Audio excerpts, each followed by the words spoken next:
What a segment I have for you. Lauren Boebert responded to Biden's visit to her district, and Pete Buttigieg humiliated Lauren Boebert. Plus, Joe Biden had more to say on Boebert in a recent interview.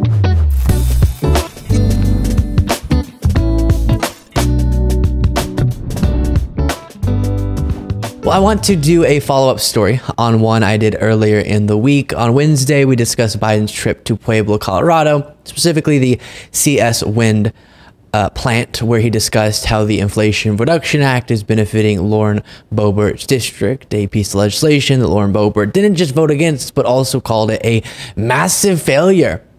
And I was curious to see if and then how Boebert would respond to his remarks. Now we have it.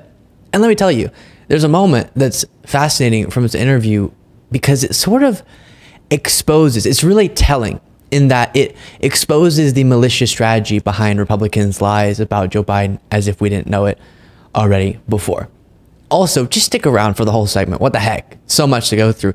We'll also get to a clip of Pete Buttigieg revealing some sort of behind the scenes information about Lauren Boebert that is rather embarrassing for her.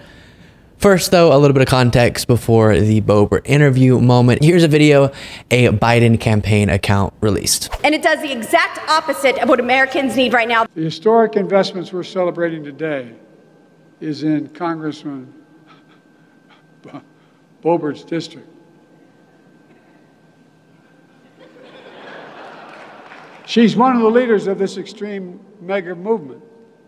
She, along with every single Republican colleague, voted against the law that made these investments in jobs possible. And that's not hyperbole, that's a fact. And then she voted to repeal key parts of this law. And she called this law a massive failure. You all know you're part of a massive failure? Tell that to the 850 Coloradans who get new jobs in Pueblo and CS Wind thanks to this law. Tell that to the local economy that's going to benefit from these investments. Tell that to anyone who wants to listen. And as I said in the original video about Biden's speech, I really wish that Republican voters could see how many policies their representatives have opposed that could have or are currently helping them. And Lauren Boebert will scream about Biden, I don't know, forcing you to be a drag queen or something. Meanwhile, Biden's actual record shows real results for people.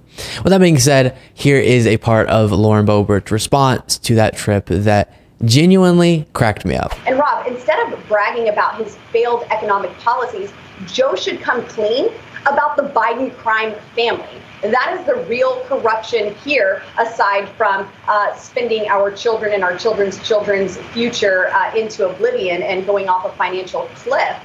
Certainly his family is taken care of financially, and he likes to boast about jobs being up even in Colorado, but he's not taking into consideration that these are second and third jobs that people are having to pick up to be able to afford the goods that they were once able to afford under President Trump. Now, in September, Biden received a $40,000 check from his brother and sister-in-law's joint bank account. So while the Biden crime family is loaded with cash and the big guy gets 10%, people in Colorado's 3rd district are severely suffering because of his Well said. Well said. Congressman Boebert, thank you so much for taking the time. Okay, so the economic talking point she brought forward, I've responded to tons of times. Yes, inflation after the pandemic was absolutely painful, but Biden's handling of the economy saw lower inflation than other comparable economies. It was a worldwide phenomenon post-pandemic.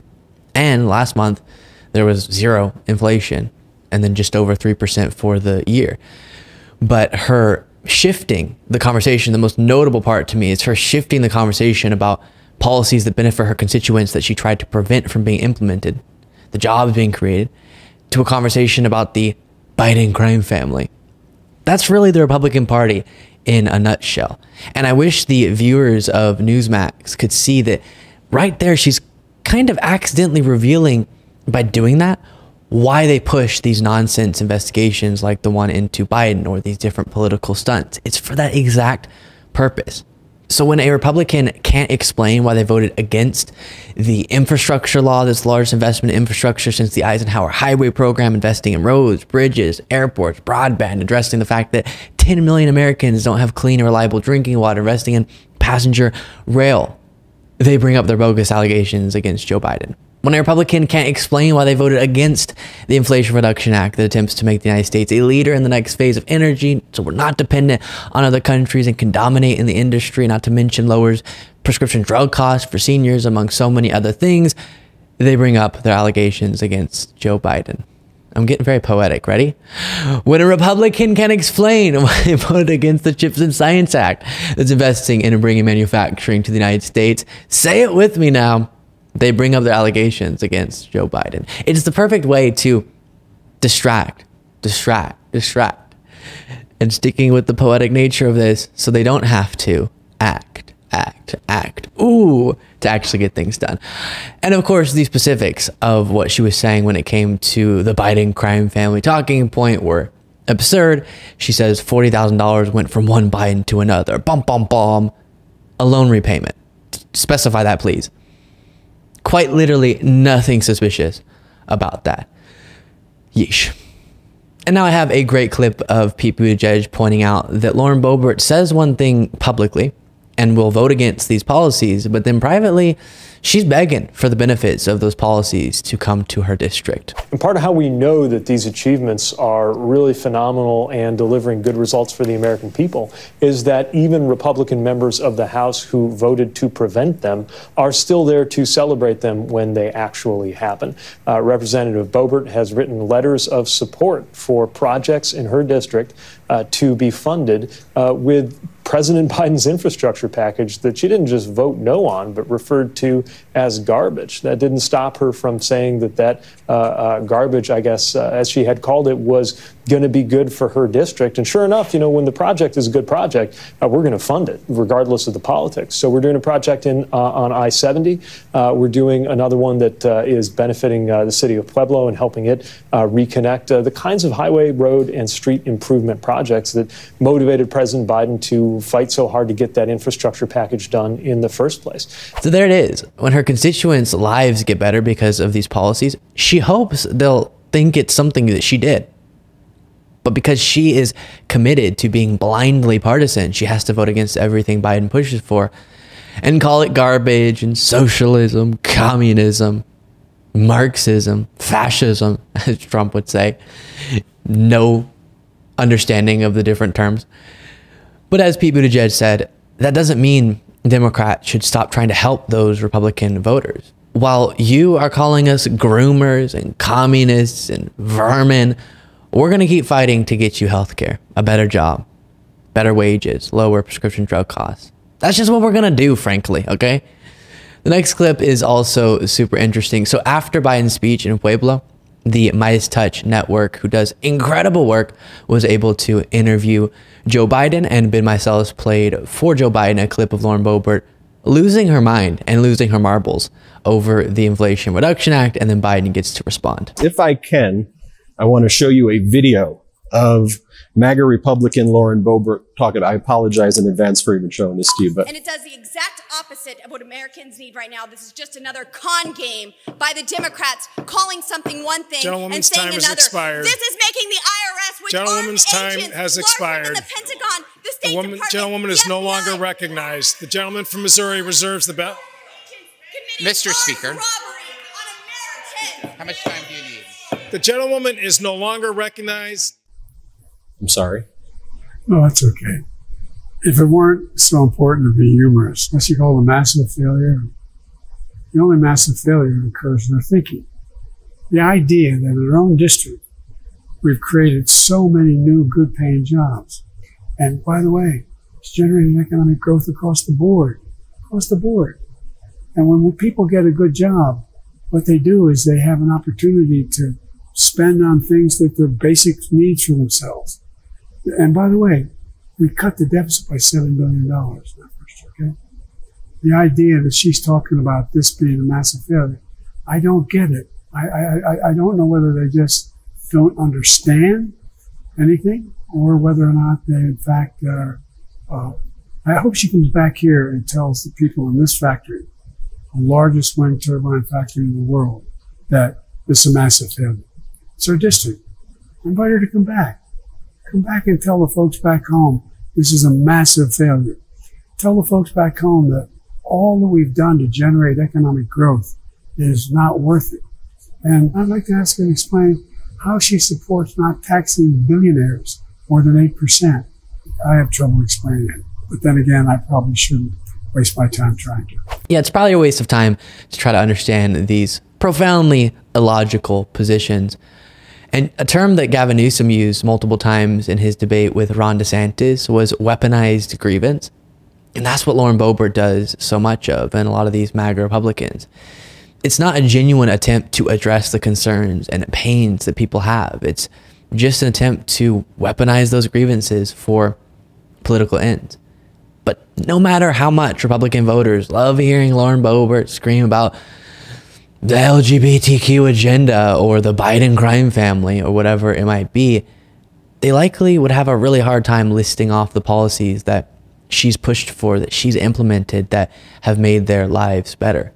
Mitt Romney recently pointed out, as many people have, that so many within the Republican Party only went to Washington to make noise and not actually make policy. Then here's the leader of the Democrats in the House, Hakeem Jeffries, calling this out super clearly. And when he brings up Chip Roy saying the Republican Party has done nothing, Chip Roy is a Republican congressman, a very conservative one, I'll edit in that clip that he's referring to. And once again, we see that the Republicans could care less about meeting the needs of the American people. House Republicans have now been in the majority for a little under a year. They have nothing to show the American people that they have accomplished on behalf of the American people. Zero. Don't take my word for it.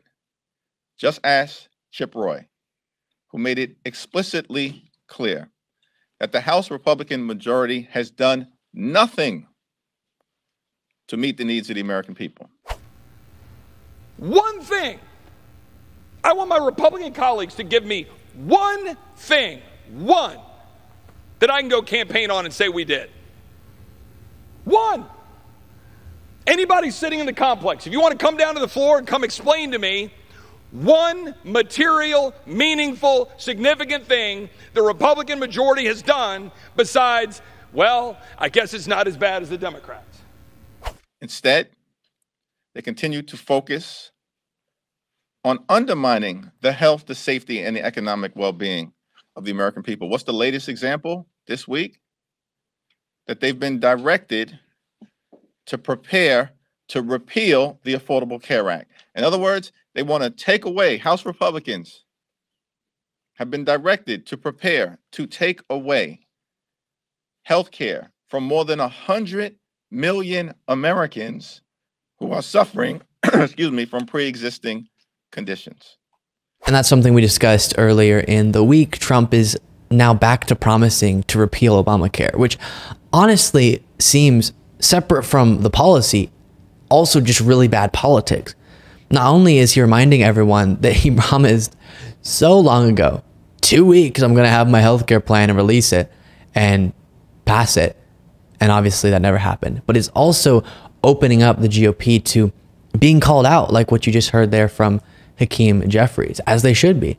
And that being a big issue did not help them in the 2018 midterms. Likely it won't help them in the 2024 election. Before you go, and I know when I say that, that's just your indication to go, right? Before you go, oh, it's the outro, I'm out. But before you go, for real this time, make sure you're subscribed to the YouTube channel. Just a little click, boing. And if you want to, you can hit the like button as well. I don't know, boing, is that the noise it makes? Just kind of whatever noise it makes, do that on the subscribe button and the like button. Drop a comment, what the heck. Also, if you want to support the work being done, you can go to lukebeasley.com/membership and you get more content, which is very exciting. Exclusive bonus show Monday through Friday. And you can follow me on Threads at Luke Beasley Official, Instagram at Luke Beasley Official, X at Luke P. Beasley. And while you're at it, sign up for the Beasley Brief, a daily morning newsletter. It's free. That summarizes the previous day's events by going to lukebeasleyshow.com/brief. And I'll talk to you all next time.